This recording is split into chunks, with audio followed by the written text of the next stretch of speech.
GeopByte. Hi everyone, welcome to GeopByte.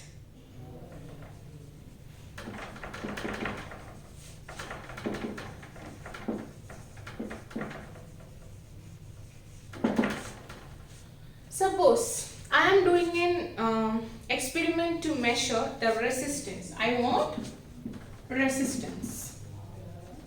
I want to measure the resistance, and as per the Ohm's law, you know V is equal to IR. So, whatever I am measuring, whatever measurement I am taking, the error in voltage or error in I will also depend upon the measurement of the resistance, the value of the resistance. So, from the combination of errors, we can see how these errors are added up or subtracted, or while doing a product or quotient, how it will be. So first we will see errors in sum or difference.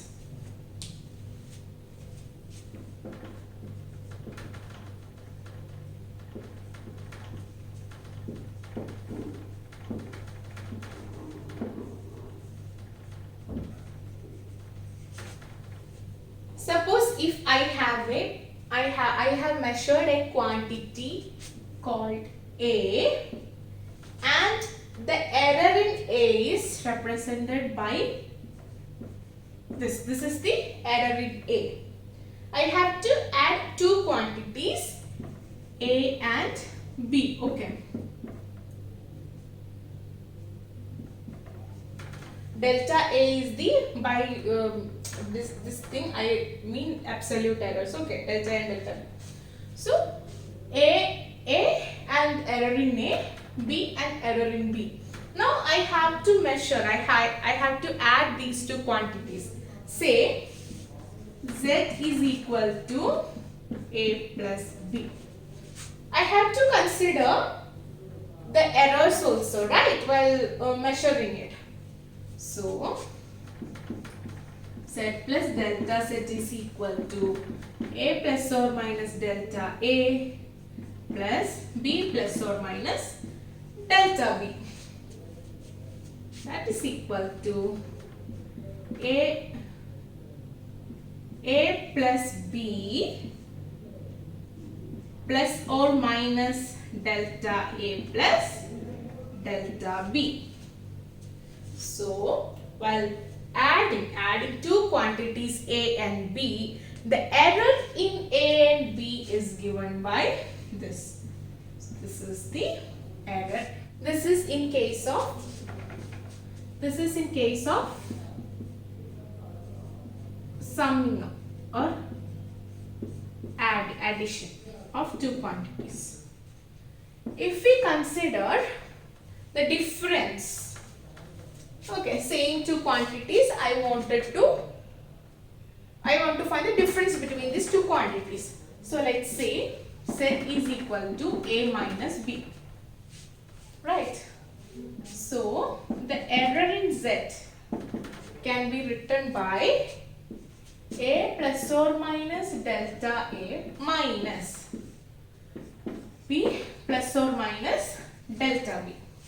I want to find the difference of two measurements. Okay, so what I can do, you can write it like A minus B plus or minus delta A plus delta B.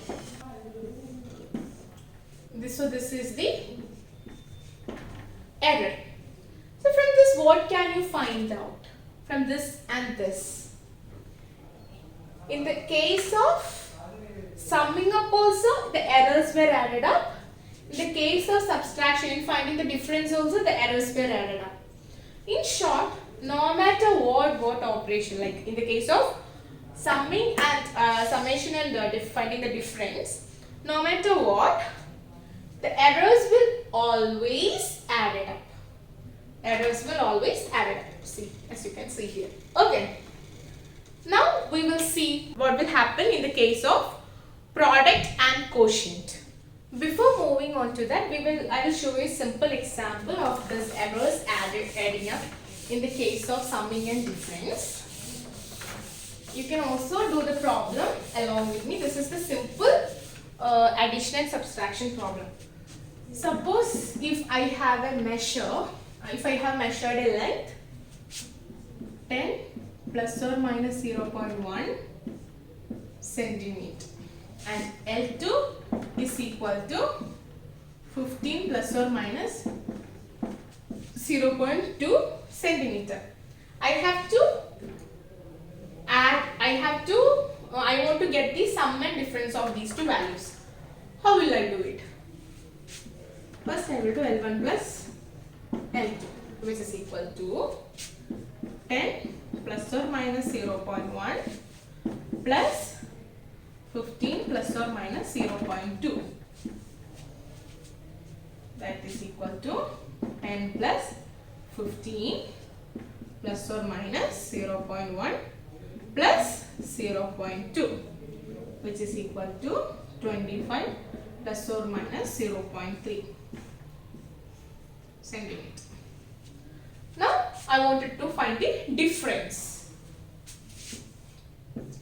L1 minus L2 is equal to 10 plus or minus. Okay, like for a easy thing, we will consider L2 minus L1. You can also do L1 minus L2. Okay, I'm not making it complicated for you. L2 minus L1 is equal to 15 plus or minus 0.2 minus 10 plus or minus 0.1. Okay, which is equal to 15 minus 10 plus or minus 0.2 plus 0.1, which is equal to 5 plus or minus 0.3 centimeter. As I mentioned you, no matter what, whether you do summation or difference, the errors will always add up. Here also we got 0.3, here also we got 0.3. Now we will see what will happen for the product and quotient.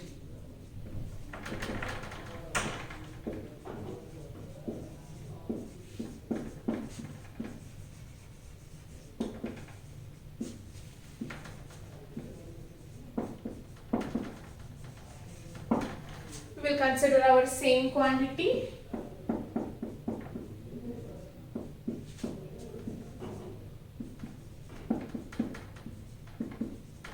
Now we are going to take the product of it. Okay, we want to multiply it. That is same set. A plus or minus delta A into B plus or minus delta B. How will you do the normal multiplication, cross multiplication? That is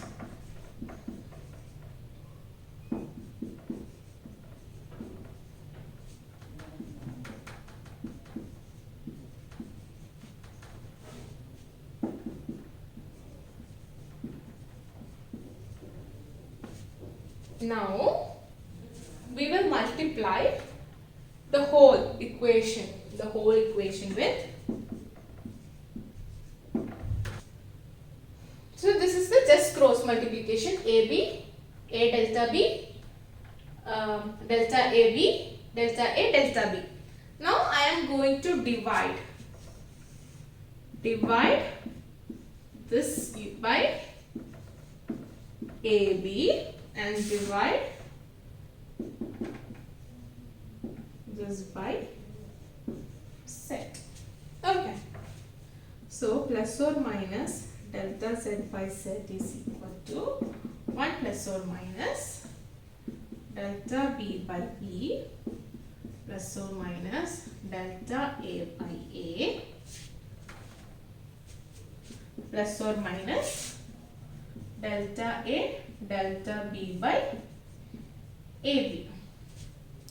This will be a very small quantity because these are the error in A, error in B divided by a large quantity AB. So this can be neglected.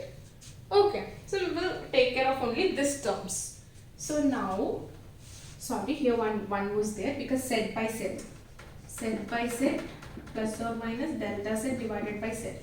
Z by Z is 1 plus or minus delta Z by Z.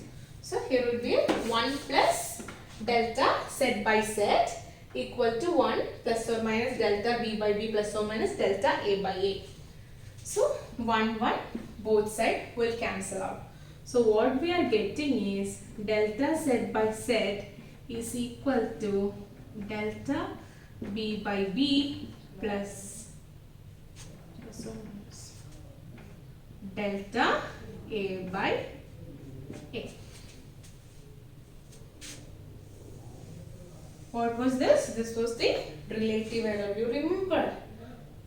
This is the relative error, delta B by B and delta A by A. These are the relative errors. Delta A mean by A mean.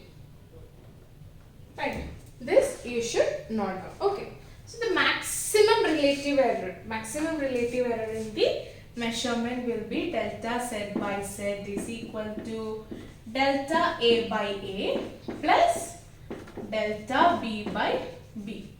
This is the maximum relative error in a measurement. Okay. So, in short, we can say that if two quantities are multiplied or divided, the relative error in the result is the sum of the relative errors of the multipliers. I will write it down. If two quantities are multiplied or divided, relative error is the sum of the relative errors in the multipliers, as we saw here. We will do one example. V is given as 100 plus or minus 5 volt and I is given as 10 plus or minus 0.2 amperes. We have to find percentage error in R. Okay. So what we will do? We have to find the percentage error. Okay. So first we can find the percentage error in V. What is the percentage error in V? Percentage error is nothing but relative error multiplied by 100. Okay. 5 by 100. How much it is? 5%. And percentage error in I, which is equal to 0.2 by 10, which is equal to 2%. So as per our definition, it is the sum of these two. So total error in R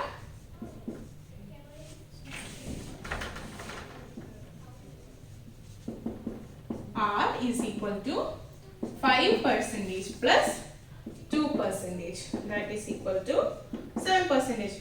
This 5 is nothing but delta V by V into 100. This 2 is delta I by I into 100. So this is the relative total percentage error in R, which is delta V by V into 100 plus delta I by I into 100. Clear?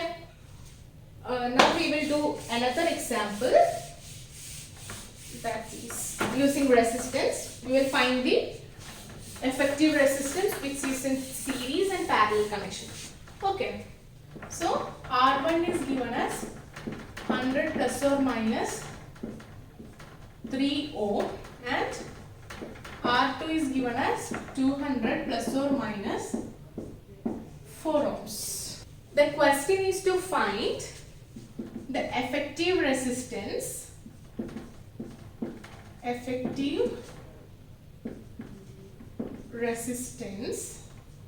which is connected in series and in parallel connection.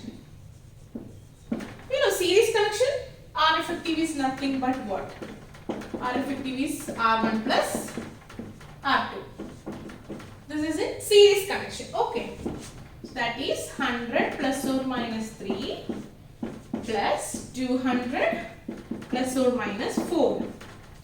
As we know, 100 plus 200 plus or minus 3 plus 4, which is equal to 300 plus or minus 7 ohms.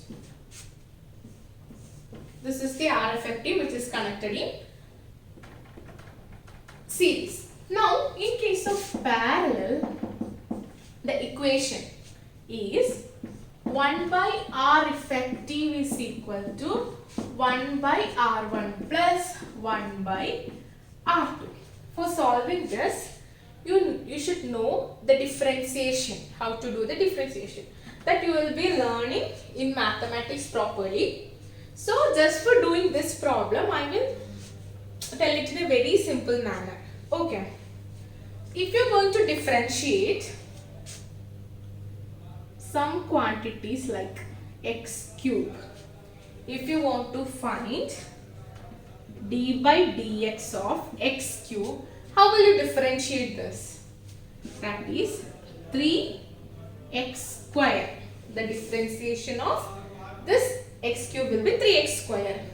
In a general way, which we can tell, d by dx of x to the power n is n x to the power n minus 1.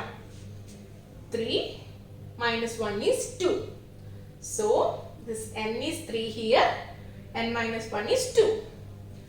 This is the thing. Okay.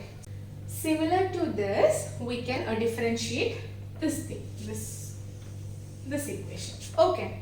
So, we have d by dr effective of 1 by R effective into dr effective divided and multiplied. No difference will it makes, right? So, what is this? What is by d by dr of 1 by dr effective? This will give me what? This I can write it as d by dr effective of R effective to the power minus 1. This is of the form of this x to the power n, R effective to the power minus n. D by dx, d by dr effective, x to the power n, R effective to the power minus 1. So, here my n is minus 1. So, minus 1, my x is R effective here, n minus 1 is minus 1, minus 1. Here I have one dr effective extra, dr effective. So, we know d by dx of x to the power n is n, x to the power n minus 1. In similar way, I am differentiating I am taking the derivative of 1 by R effective, multiply and divided using dr effective. Okay. So, this is d by dr effective of R effective to the power minus 1 is minus 1, R effective to the power minus 1 minus 1 into I have one dr effective here. So, I wrote this dr effective here. Okay. So, that is minus 1 by R effective square into dr effective. I have this equation. In this fashion, we can also differentiate this 1 by R1 and 1 by R2. So, what I will get? I will get minus 1 by R effective square into dr effective is equal to, I will get the same thing. Instead of R effective it will be R1, instead of R2 it will be R effective it will be R2. Right? Minus 1 by R1 square dr1 minus 1 by R2 square dr2. I can cancel all this one. Now my final equation will looks like dr effective by R effective square equal to dr1 by R1 square plus dr2 by R2 square. So this is my final equation. Those who are preparing for competitive exam should be clear with such concepts. Okay.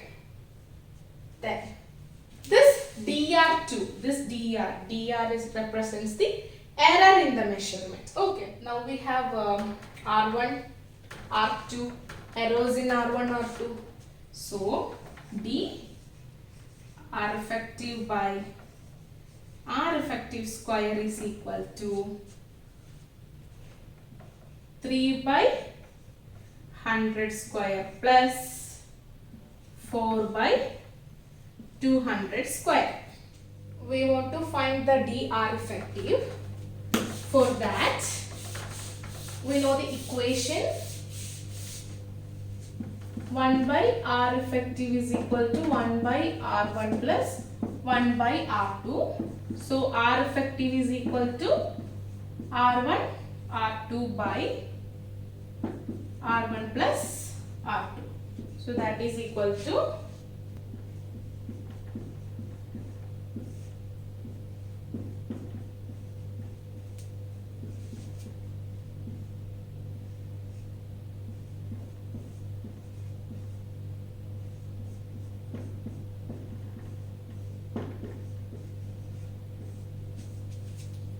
this R effective is equal to 66.7 ohms.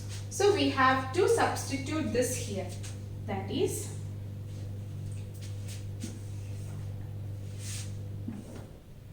dR effective is equal to R effective square. R effective square. I'm taking this into this side. Okay.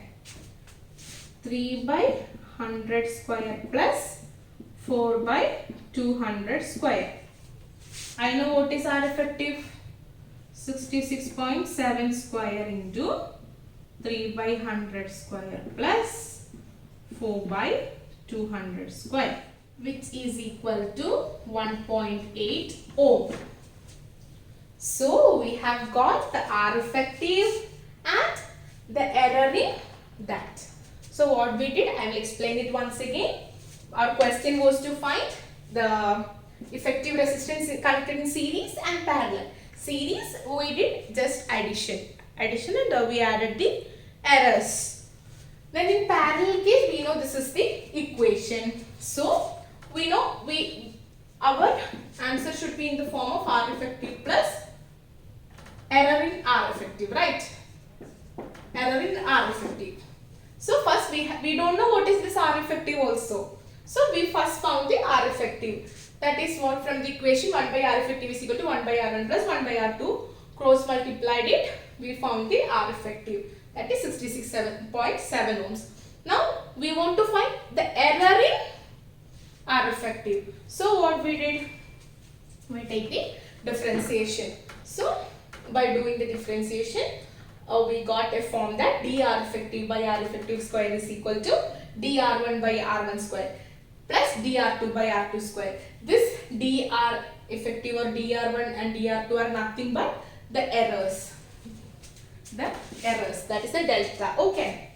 Represented using D. Only that is the difference. So dR effective by R effective square is equal to 3 by 100 square plus 4 by 100 square, 200 square, which was given in the question. And we want to multiply this with the R effective square. This is the relative error. We will get the relative error. We don't know what is the error in dR effective. So we found the error in dR effective. So we took this R effective square to the right hand side and we got the error in R effective. So the final answer is 66.7 plus or minus 1.8. This is the effective resistance when these two resistors are connected in parallel connection. Now we will see errors in case of a measured quantity which is raised to the power. For example, a to the power n. If I take our usual example, say is equal to a square. What is the relative error? Delta Z by Z is equal to delta A by A into plus delta A by A. I can write this like this, no? So what is it? Is equal to 2 delta A by A. So suppose now I am taking z is equal to a to the power n. We can generally say that delta z by z is equal to n delta A by A. This is the general case. So what if we have a combination of powers? For example, z is equal to a to the power b, q to the power c and p to the power r.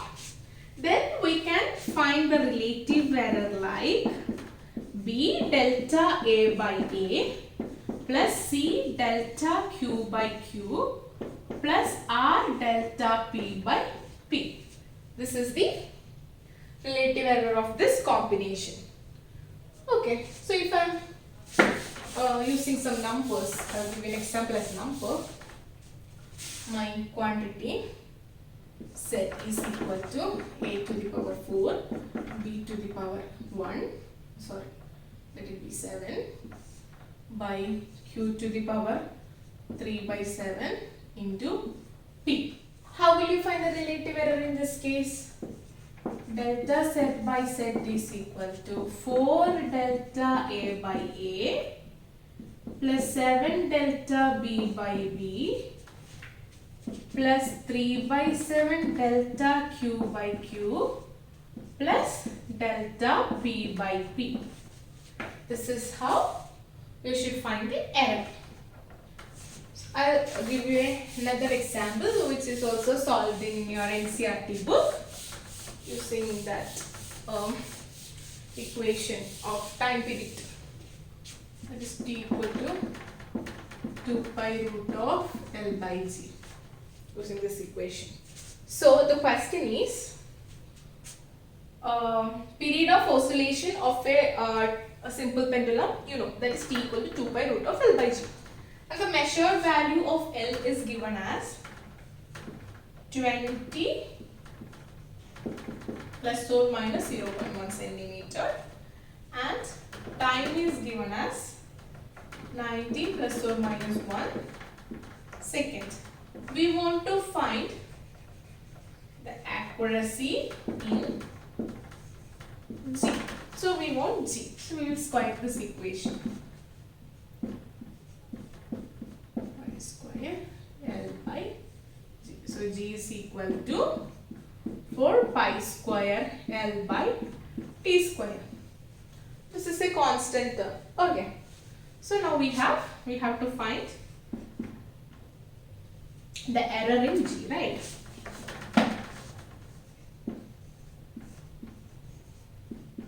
Delta G by G is equal to delta L by L plus 2 delta T by T.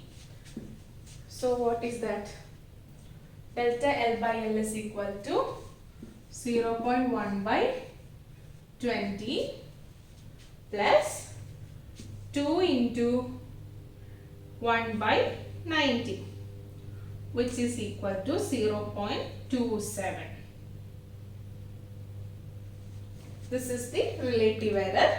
Now we can find the percentage error, that is delta G by G into 100 is equal to 0.27 into 100, which is equal to 2.7 percentage. This is the error in calculating the G. Okay, here the errors were in length and in measuring the time, but still it affected the measurement of calculating the acceleration due to gravity. So hope you understood about the errors, different types of errors and the calculation of errors. If you have any doubts, please do comment in the comment section. I'll be discussing about the significant figures in the next video.